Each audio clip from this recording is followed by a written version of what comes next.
नमस्कार। श्रीमद् वाल्मीकि रामायण अखंड पाठ के अंतर्गत आज का हमारा सर्ग है सप्तपंचाशः 57वां सर्ग युद्धकांड से। और अब अकंपन के वध के पश्चात प्रहस्त रावण की आज्ञा से जा रहे हैं युद्ध भूमि में अपनी विशाल सेना सहित। चलिए प्रारंभ करते हैं आज का पाठ। अकंपन वधम श्रुत्वा क्रुद्धो वै राक्षसेश्वरः किंचिद् दीनमुखश्चापि सचिवांस्तानुदैक्षत। स तु ध्यात्वा मुहूर्तं तु मन्त्रिभिः संविचार्य च ततस्तु रावणः पूर्वदिवसे राक्षसाधिपः पुरीं पर्ययौ लङ्काम् सर्वान् गुल्मानवेक्षितुं तां राक्षसगणैर्गुप्तां गुल्मैर्बहुभिरावृतां ददर्श नगरीं राजा पताकाध्वजमालिनीं।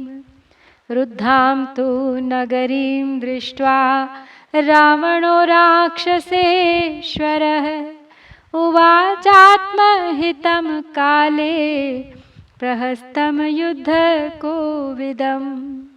पुरस्योपनिविष्टस्य सहसा पीडितस्य नान्ययुद्धात् प्रपश्यामि मोक्षम युद्धविशारद।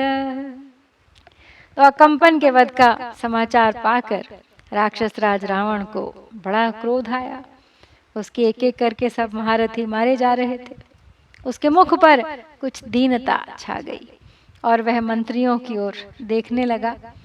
पहले तो 2 घड़ी तक वो कुछ सोचता रहा, फिर उसने मंत्रियों के साथ विचार किया और उसके बाद दिन के पूर्व भाग में राक्षस राज रावण स्वयं लंका के सब मोर्चों का निरीक्षण करने के लिए गया।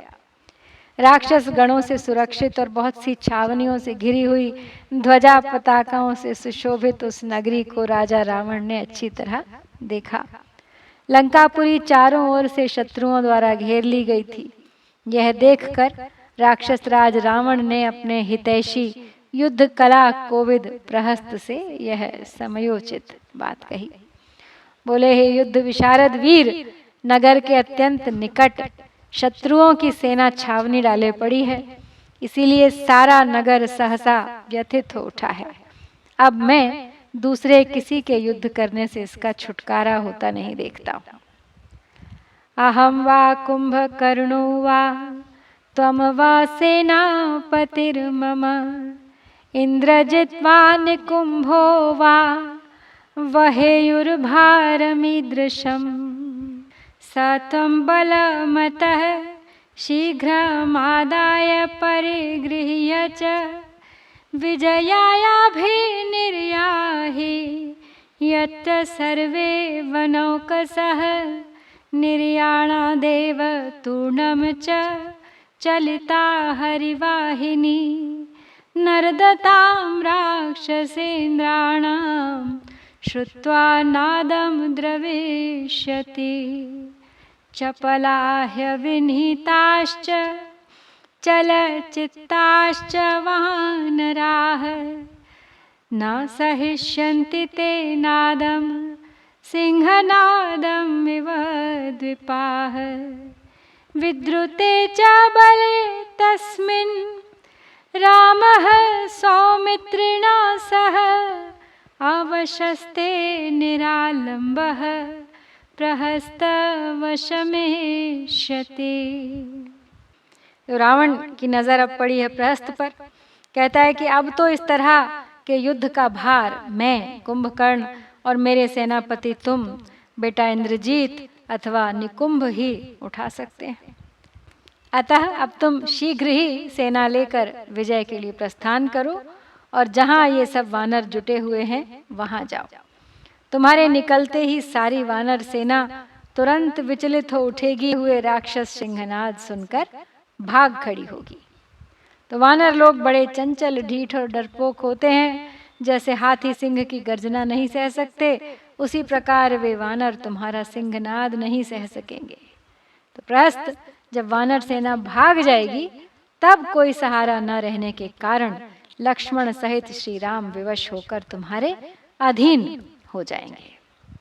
आपत संशयिता श्रेयो नात्र निसंशयी कृता प्रतिलोमानुलोमम वा यत्तु नो मन्यसे हितम्।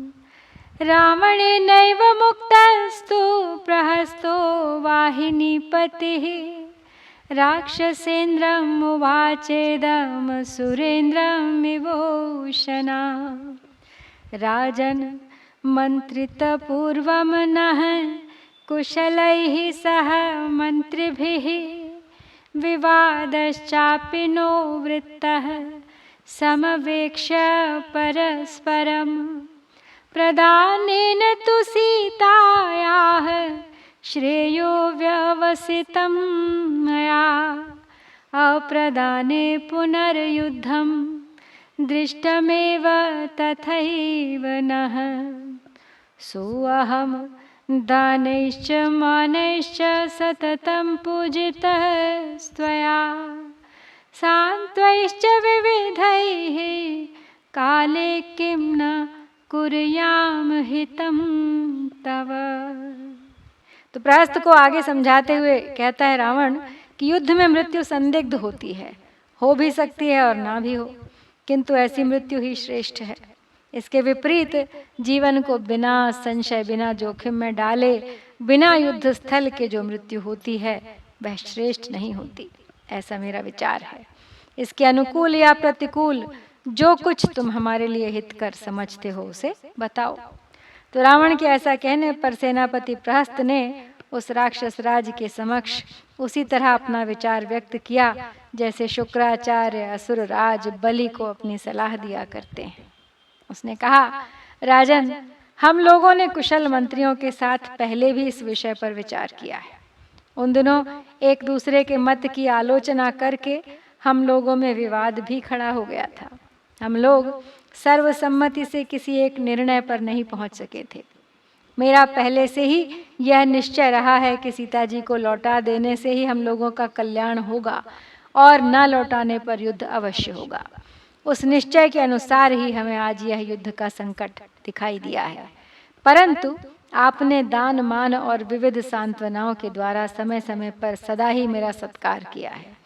फिर मैं आपका हित साधन क्यों नहीं करूँगा, अथवा आपके हित के लिए कौन सा कार्य है जो मैं नहीं करूँगा। नाहि मे जीवितम रक्ष्यम पुत्रदार धनानि च त्वं पश्य मां जुहुषन्तं त्वदर्थे जीवितं युधि। एवमुक्त्वा तु भर्तारं रावणं वाहिनीपतिः उवाचेदं बलाध्यक्षान् प्रहस्तः पुरतः स्थितान्। समानयत मे शीघ्रं राक्षसानां महाबलं मद्बाणानां तु वेगेन हतानां च रणाजिरे। अद्य तृप्यन्तु मांसादाः पक्षिणः काननौकसां। तस्य तद्वचनं श्रुत्वा बलाध्यक्षा महाबलाः बलमुद्योजया मासुस्तस्मिन् राक्षसमन्दिरे। सा बभूव मुहूर्तेन भीमैर्नानाविधायुधैः। तो आगे कहता है प्रहस्त रावण को विश्वास दिलाते हुए कि मुझे अपने जीवन, स्त्री, पुत्र, धन आदि की रक्षा नहीं करनी है। इनकी रक्षा के लिए मुझे कोई चिंता नहीं। आप देखिए कि मैं किस तरह आपके लिए युद्ध की ज्वाला में अपने जीवन की आहुति देता हूँ। अपने स्वामी रावण से ऐसा कहकर प्रधान सेनापति प्रहस्त ने अपने सामने खड़े हुए सेनाध्यक्षों से इस प्रकार कहा, तुम लोग शीघ्र मेरे पास राक्षसों की विशाल सेना ले आओ। आज मांसाहारी पक्षी समरांगण में मेरे बाणों के वेग से मारे गए वानरों के मांस खाकर तृप्त हो जाएं तो आनंद आ जाए। तो प्रहस्त की यह बात सुनकर महाबली सेनाध्यक्षों ने रावण के उस महल के पास विशाल सेना को युद्ध के लिए तैयार कर दिया। 2 ही घड़ी में नाना प्रकार के अस्त्र शस्त्र लिए हाथी जैसे भयानक राक्षस वीरों से लंकापुरी भर गई। लंका राक्षस वीरस्तैर गजैरिव समाकुला हुताशनम तर्पयताम ब्राह्मणांश्च नमस्यताम्।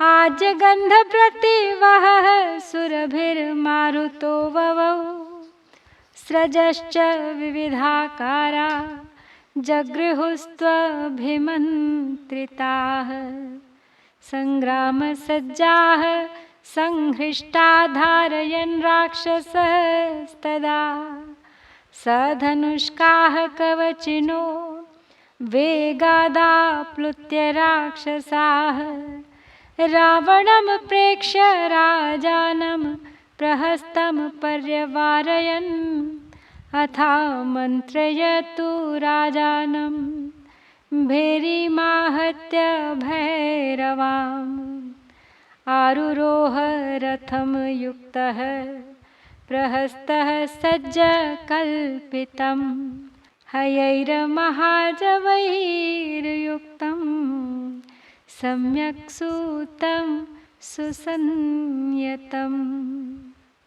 तो कितने ही राक्षस घी की आहुति देकर अग्निदेव को तृप्त करने लगे और ब्राह्मणों को नमस्कार करके आशीर्वाद लेने लगे। उस समय घी की गंध लेकर सुगंधित वायु सब ओर बहने लगी। राक्षसों ने मंत्रों द्वारा अभिमंत्रित नाना प्रकार की मालाएं ग्रहण की और हर्ष एवं उत्साह से युक्त हो युद्धोपयोगी वेशभूषा धारण की। धनुष और कवच धारण किए राक्षस वेग से उछलकर आगे बढ़े और राजा रावण का दर्शन करते हुए प्रहस्त को चारों ओर से घेरकर खड़े हो गए। तदनंतर राजा की आज्ञा ले भयंकर भेरी बजवाकर कवच आदि धारण करके युद्ध के लिए उद्यत हुआ प्रहस्त अस्त्र शस्त्रों से सुसज्जित रथ पर आरूढ़ हो गया। प्रहस्त के उस रथ में बड़े वेगशाली घोड़े जुते हुए थे। उसका सारथी भी अपने कार्य में कुशल था। वह रथ पूर्णतः सारथी के नियंत्रण में था। उसके चलने पर महान मेघों की गर्जना के समान घर घर ध्वनि होती थी और वह रथ साक्षात चंद्रमा और सूर्य के समान प्रकाशमान था। महाजलद निर्घोषम साक्षात चंद्रार्कभास्वरम उरगध्वज दुर्धर्षम सुवरूथम स्वपस्करम सुवर्णजाल संयुक्तम प्रहसन्तम् इव श्रिया ततस्तं रथमास्थाय रावणार्पितशासनः लङ्काया निर्ययौ तूर्णं बलेन महतावृतः ततो दुन्दुभिर्निर्घोषः पर्जन्यनिनदोपमः वादित्राणां च निनदः पूरयन्निव मेदिनीं शुश्रुवे शङ्खशब्दश्च प्रयाते वाहिनीपतौ निनदन्तः स्वरान् घोरान् राक्षसाः जग्मुरकृतः भीमरूपा महाकायाः प्रहस्तस्य पुरःसराः नरान्तकः कुम्भहनुर्महानादः समुन्नतः प्रहस्तसचिवा ह्येते निर्ययुः परिवार्यतम्। तो प्रहस्त के रथ का वर्णन हो रहा है। यहाँ कहा है कि वो रथ साक्षात चंद्रमा सूर्य के समान प्रकाशित हो रहा था, घर घर ध्वनि कर रहा था। सर्पाकार या सर्प चिन्हित ध्वज के कारण वह दुर्धर्ष प्रतीत होता था। उस रथ की रक्षा के लिए जो कवच था वह बहुत ही सुंदर दिखाई देता था। उसके सारे अंग सुंदर थे और उसमें अच्छी अच्छी सामग्रियां रखी गई थीं। उस रथ में सोने की जाली लगी थी। वह अपनी कांति से हंसता सा प्रतीत होता था अथवा दूसरे कांतिमान पदार्थों का मानो उपहास कर रहा हो। उस रथ पर बैठकर रावण की आज्ञा शिरोधार्य करके विशाल सेना से घिरा हुआ प्रहस्त तुरंत लंका से बाहर निकला। उसके निकलते ही मेघ की गंभीर गर्जना के समान धौंसा बजने लगा। अन्य रणवाद्यों का निनाद भी पृथ्वी को परिपूर्ण करता सा प्रतीत होने लगा। सेनापति के प्रस्थान काल में शंखों की ध्वनि भी सुनाई देने लगी। प्रहस्त के आगे चलने वाले भयानक रूपधारी विशालकाय राक्षस भयंकर स्वर से गर्जना करते हुए आगे बढ़े। नरांतक, कुंभहनु, महानाद और समुन्नत, ये प्रहस्त के 4 सचिव उसे चारों ओर से घेर कर उसके साथ चल दिए। व्यूढ़े नैव सुघोरेण पूर्वद्वारात् स निर्ययौ गजयूथ निकाशेन बलेन महतावृतः सागर प्रतिमौघेन वृतस्तेन बलेन सह प्रहस्तो निर्ययौ क्रुद्धः कालान्तकयमोपमः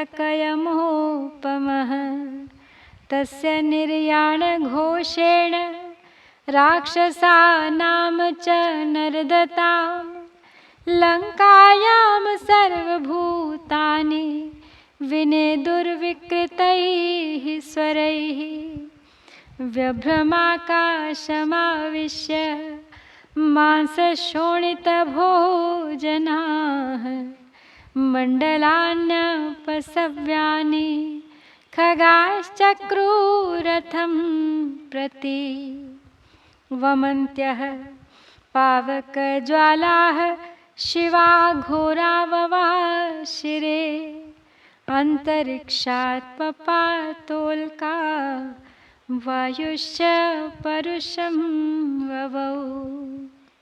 तो प्रहस्त की वो विशाल सेना हाथियों के समूह सी अत्यंत भयंकर जान पड़ती थी।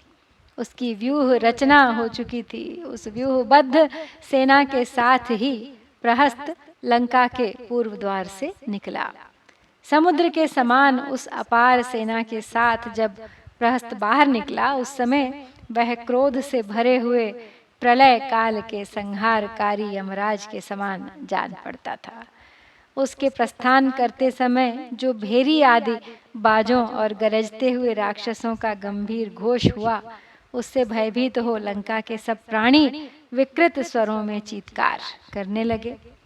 उस समय बिना बादल के आकाश में उड़कर रक्त मांस का भोजन करने वाले पक्षी मंडल बनाकर प्रहस्त के रथ की दक्षिणावर्त परिक्रमा करने लगे। भयानक गिदड़ियां मुंह से आग की ज्वाला उगलती हुई अशुभ सूचक बोली बोलने लगीं। आकाश से उल्कापात होने लगा और प्रचंड वायु चलने लगी। अन्योन्यमभिसंरब्धा ग्रहाश्च न चकाशिरे मेघाश्च खर निर्घोषा रथस्योपरि राक्षसः ववर्षुरुधिरं चास्य शिशुश्च पुरः सरान् केतुमूर्धने गृध्रस्तु विलीनो दक्षिणाम् नदन्नुभयतः पार्श्वं समग्राम श्रियमाहरत् सारथेर्बहुश्चास्य संग्राममवगाहतः पद्धस्ता प्रतोदोऽन्यपतद्धस्तात् सूतः निर्याणश्रीश्च या च स्यात् भास्वरा च सुदुर्लभा सा ननाश मुहूर्तेन समे च स्खलिता हयाः प्रहस्तं तं हि निर्यान्तं प्रख्यात गुणपौरुषं युधिनाना प्रहरणा कपिसेनाभ्यवर्तत। तो ग्रह रोष पूर्वक आपस में युद्ध करने लगे, जिससे उनका प्रकाश मंद पड़ गया तथा मेघ उस राक्षस के रथ के ऊपर गधों की सी आवाज में गर्जना करने लगे, रक्त बरसाने लगे और आगे चलने वाले सैनिकों को खींचने लगे। उसके ध्वज के ऊपर गीध दक्षिण की ओर मुंह करके आ बैठा। उसने दोनों ओर अपनी अशुभ बोली बोलकर उस राक्षस की सारी शोभा संपत्ति हर ली। संग्राम भूमि में प्रवेश करते समय घोड़े को काबू में रखने वाले उसके सारथी के हाथ से कई बार चाबुक गिर पड़ा और युद्ध के लिए निकलते समय प्रहस्त की जो परम दुर्लभ और प्रकाशमान शोभा थी वो 2 ही घड़ी में नष्ट हो गई। उसके घोड़े समतल भूमि में भी लड़खड़ाकर गिर पड़े। जिसके गुण और पौरुष विख्यात थे वह प्रहस्त ज्यों ही युद्ध भूमि में उपस्थित हुआ त्यों ही शिला वृक्ष आदि नाना प्रकार के प्रहार साधनों से संपन्न वानर सेना उसका सामना करने के लिए आ गई। अथ घोषः सुतुमुलो हरिणाम समजायत वृक्षानारुजतां चैव गुरुवीर्वै गृह्णतां शिलाः नदतां राक्षसानां च वानराणां च गर्जताम् उभे प्रमुदिते सैन्ये रक्षो गणवनौकसां वेगितानां समर्थानामन्योन्यवधकाङ्क्षिणां परस्परं चाह्वयतां निनादः श्रूयते महान्। ततः प्रहस्तः कपिराजवाहिनीमभि प्रतस्थे विजयाय दुर्मतिः विवृद्धवेगां च विवेशतां च मुं यथा मुमूर्षुः शलभो विभावसुम्। तो प्रहस्त और वानर सेना के बीच सामना हो रहा है और वृक्षों को तोड़ते भारी शिलाओं को उठाते हुए वानरों का अत्यंत भयंकर कोलाहल वहां सब ओर से छाया हुआ है। एक ओर राक्षस सिंहनाद कर रहे हैं तो दूसरी ओर वानर गरज रहे हैं। उन सब का तुमुल नाद वहां पर फैल रहा है। राक्षसों और वानरों की वे दोनों सेनाएं हर्ष और उल्लास से भरी हुई हैं। अत्यंत वेगशाली, समर्थ तथा एक दूसरे के वध की इच्छा वाले योद्धा परस्पर ललकार रहे थे एक दूसरे को और उनका महान कोलाहल सबको सुनाई दे रहा था। इसी समय दुर्बुद्धि प्रहस्त विजय की अभिलाषा से वानर राज सुग्रीव की सेना की ओर बढ़ा और जैसे पतंग मरने के लिए आग पर टूट पड़ता है उसी प्रकार वह बढ़े हुए वेग वाली उस वानर सेना में घुसने की चेष्टा करने लगा। तो प्रहस्तकार वानर सेना का युद्ध अभी चल रहा है। इससे आगे इसी प्रसंग को हम पढ़ेंगे कल। और यहाँ हम वाल्मीकि निर्मित आर्ष रामायण आदि काव्य के युद्ध कांड में समाप्त करते हैं 57वां सर्ग। इत्यार्षे श्रीमद् रामायणे वाल्मीकिये आदि काव्ये युद्ध कांडे 57 सर्गः। ओम श्री सीता रामचंद्राभ्याम नमः।